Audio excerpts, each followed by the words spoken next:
a pair of Gorgar MPU and driver boards here. And this one scared me a little bit when I first opened the box from the client, mainly because some alkaline corrosion had been implemented in this location.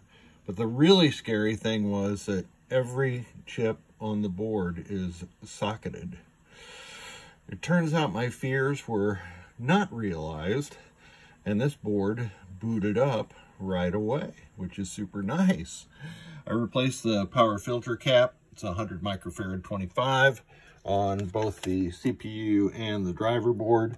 I have replaced all the headers all the way around on the CPU and the driver board. On the driver board, I've replaced the resistors in the switch matrix with 0 ohm jumpers, also known as wire jumpers. I've added a blanking indication.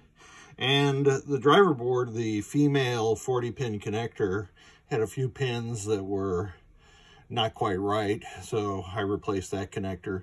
The previous repair by whoever this is had replaced the male 40-pin connector, but they didn't replace any of the other connectors on the board.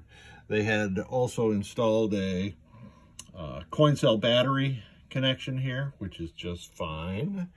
And you can see it's booted up and the blanking signal is on, which means that's good. And I've already started it into display test.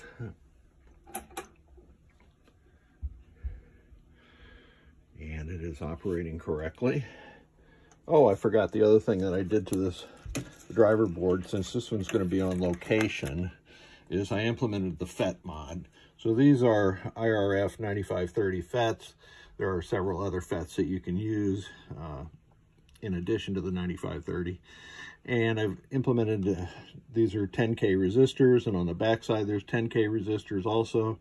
And that implements a voltage divider circuit between the 18 volts that's coming into the FET and the FET itself. You can use any value resistor, really. 10K is a common one, and I've got thousands of them, so that's what I ended up using. So the lamp matrix is operating correctly, and the coils are the next test. The LED that is lit right now is the coin lockout coil, and that will extinguish when it goes past there and gets into the special solenoids. And if we wait long enough, that coin lockout coil will be toggled back on. But in the meantime, I'm going to pulse the switches for the special solenoid input, and there are 6 of them, and those are all working correctly. And here's the coin lockout circuit. So that is working correctly. And the next test is switch test. So I have my Pinatech tester. I've got about 4 or 5 of these things. I'm going to go down column 1. And I love Gorgar because it's got an even 48 switches. So that was all of column 1, and now I'm on row 8. I'm going to go over to switch 48, and those are working correctly. There's no battery backup at this time. I can't ship lithium batteries through the mail, and the price of 5101 NVRAM is really high these days, so I can't set this to free play.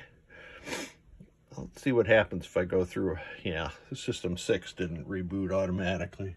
Let me show you what a properly booting System 6 MPU looks like. You see those 2 LEDs will go off. I mean, come on and then go off and stay off. And the lamp matrix is operating. So it'll be interesting to see. This one's on vacation. This is going to run a lot cooler since I implemented this FET mod. And I appreciate the gentleman sending it and having the patience as I work through my queue of boards. Thank you so much.